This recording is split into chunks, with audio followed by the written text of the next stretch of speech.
Hi everyone, it's Carly, the lead tour guide at the Tuckerton Seaport, and today I'm going to be talking to you about horseshoe crabs. Did you know a horseshoe crab is not actually a crab?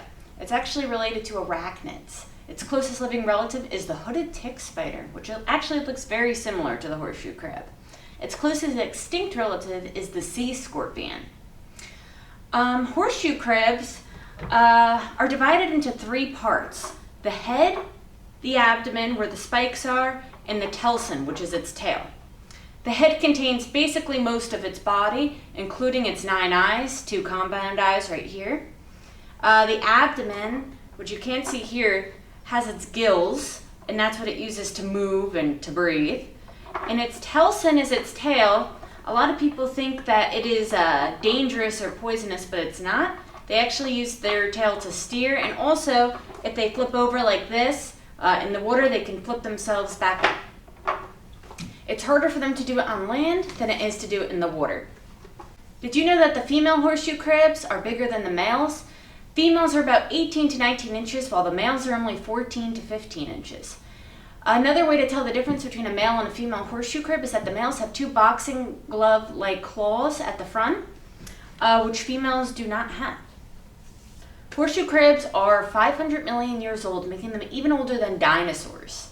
They've changed relatively little throughout the years. Basically, their modern descendants look the same as their ancestors. Horseshoe crabs typically live in brackish and marine water, as in salt water. Typically, they prefer habitats with muddy bottoms instead of rocky bottoms. One of the habitats includes the Barnegat Bay, which is where horseshoe crabs are very prominent in the Barnegat Bay, but they're more so prominent in the Delaware Bay, which is where a lot of them congregate during the springtime. There are 4 species of horseshoe crabs, including the Atlantic horseshoe crab. The Atlantic horseshoe crab lives on the east coast of New Jersey and goes into the Gulf of Mexico. There's 3 other species, one of which lives in the Indian Ocean, the other in the Pacific, and the other in the Arctic waters. The area with the biggest amount of horseshoe crabs on the east coast of the United States is the Delaware Bay area. There, horseshoe crabs migrate, come in huge numbers up onto the beach, and that's where they lay their eggs. The time of year that the horseshoe crabs lay their eggs coincides with red knots migration. Red knots, and this is a flattie of one, are a shorebird. They're a kind of sandpiper that breeds all the way in the high Arctic. On their way down to Terra del Fuego, at the very bottom of South America, they stop in the Delaware Bay area, and that is where they feast upon horseshoe crab eggs. And that's their meal that they have before they journey back down south. This is a flattie of a red knot. We're going to be doing a craft on these shortly.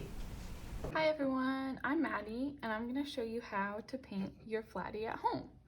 So what you have in your kit is a flattie. It looks something like this, just white right now, but we're going to paint it to look like a red knot bird, which is here. So we're going to need brown paint, black paint, and white paint, and we'll just draw a few lines before we get started. So we're going to want to draw in the wing line there that's black, which is just sort of like a half circle.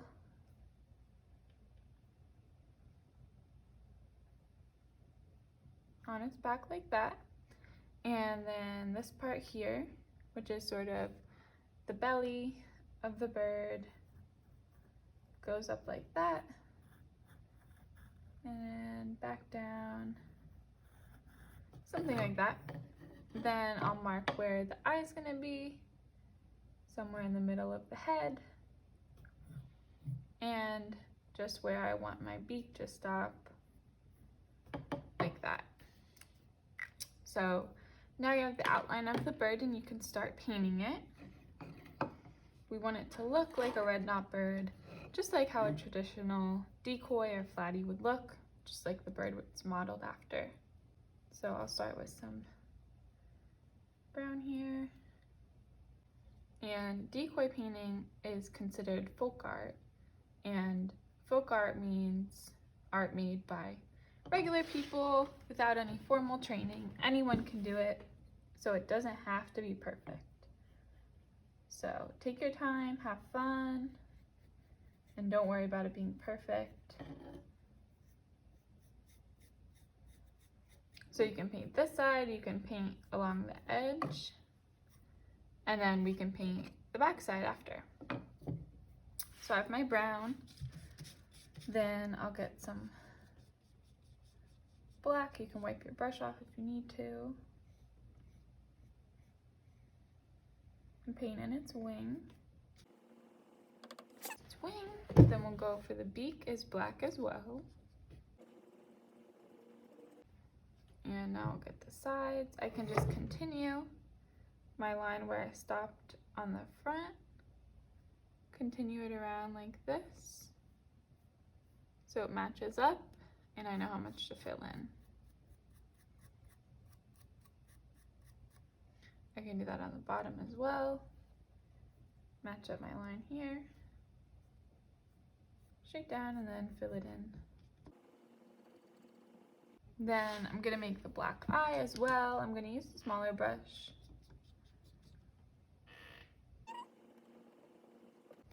And now I'm gonna draw in some of these feathers down here, make the texture of the bird.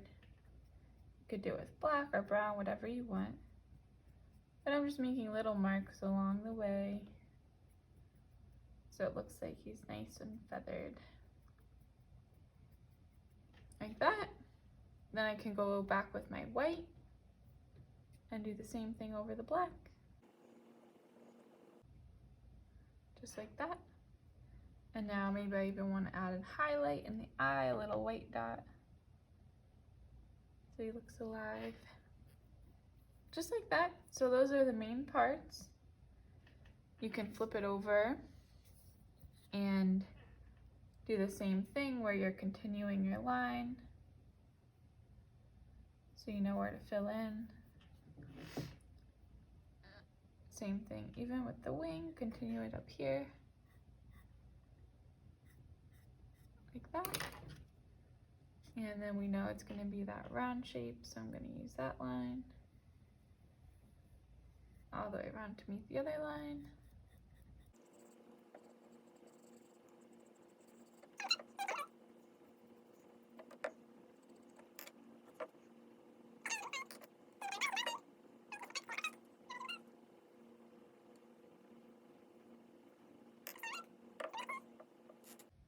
And there you go, now you have your painted Flattie. You could paint the stick down here, whatever color you want. Finish it up. Like that. Maybe you want to sign your name on the base here or on the bottom. You can write the day you made it. And there you go. Now you have your very own Flattie that looks like a red knot.